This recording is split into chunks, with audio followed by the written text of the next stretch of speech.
दोस्तों, तो हम लोगों ने पिछली वीडियो में जो लेसन स्टार्ट किया था या प्रूफ स्टार्ट किया था वो था no man is an island, जिसके हम लोगों ने मीनिंग निकाले थे कि कोई भी इंसान जो है वो ये नहीं कह सकता वो दुनिया के विकास का हिस्सा है या नहीं है। हर एक इंसान की अपनी निजी जिम्मेदारी है इस दुनिया के विकास के लिए। तो डायरेक्टली इनडायरेक्टली हम सब लोग दुनिया के विकास के लिए या दुनिया के विकास ना होने के लिए जिम्मेवार है। अगर हम लोग अपनी ड्यूटी करते हैं तो we are responsible for it, अगर हम लोग नहीं करते तो भी हम लोग रिस्पॉन्सिबल हैं विकास ना होने के लिए।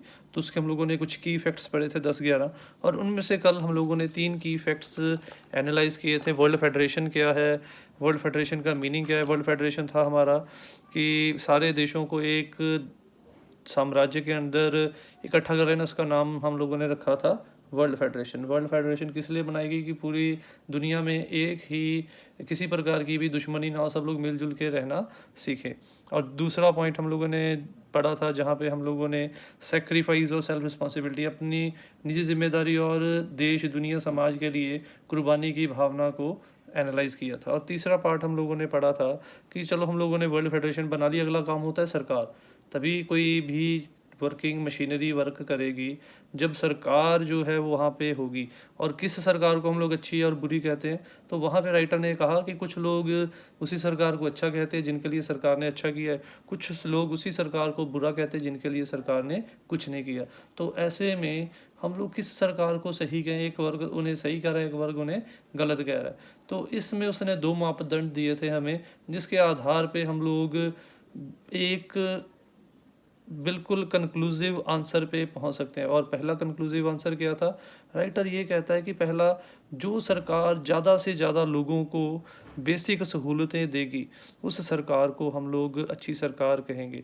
और दूसरी, जो सरकार ज़्यादा से ज़्यादा लोगों को आज़ादी देगी उस सरकार को हम लोग जो है वो अच्छी सरकार कहेंगे। और ये भी उसने कहा था कि जैसे हम लोगों का चुनाव होगा, जैसा हमारी सोच होगी, वैसी ही सरकार हमें मिलेगी। अच्छी और बुरी सरकार के लिए हम लोग खुद जिम्मेदार हैं लोकतंत्र के अंदर, क्योंकि हम लोग ही हैं जो सरकार को चुनते हैं। अब आज हम लोग इसका 4th सेक्शन करने जा रहे हैं। In the further section the writer tells us about the 2 types of government. वो कह रहा है कि अब हम लोगों को अच्छी और बुरी सरकार का ही पता चल गया।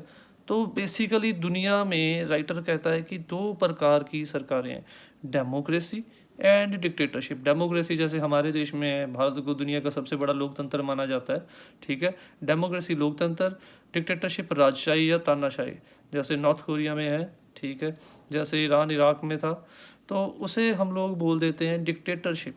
2 प्रकार की सरकारें पाई जाती हैं। पॉलिटिकल के स्टूडेंट को इसकी ज़्यादा नॉलेज होगी। एक होती है लोकतांत्रिक सरकार, एक होती है राजतांत्रिक या फिर तानाशाह सरकार। And tries to find which one is the best among them. वो कहता है कि अब उसने 2 प्रकार की सरकारें बता दी और फिर वो ये बताने की कोशिश करता है इन दोनों सरकारों में से कौन सी सरकार को हम लोग अच्छा कहेंगे, डेमोक्रेसी को या डिक्टेटरशिप को। और इसके लिए हम लोग हवा में नहीं बातें कर सकते कि मैं कह दूंगा भी हम लोगों को डेमोक्रेसी बहुत अच्छी है। वो उन चीज़ों के वैलिड प्रमाण देता है, सही प्रमाण देता है। पहले वो डेमोक्रेसी के फ़ायदे नुकसान देखता है, फिर वो डिक्टेटरशिप के फ़ायदे नुकसान देखता है, फिर वो अंत में जाके बताता है कि कौन सी जो सरकार दोनों में से उसे बेहतर लगती है। तो अब हम लोग पहले डेमोक्रेसी जैसे हमें पता ही है, लोगों के द्वारा, लोगों के लिए और लोगों के द्वारा चलाई गई सरकार, यानी, ठीक है। तो डेमोक्रेसी अब्राहम लिंकन की डेफिनेशन है इसकी। According to the writer, in democracy people have the opinion to keep a check on the government. वो कह रहा है कि डेमोक्रेसी में हमें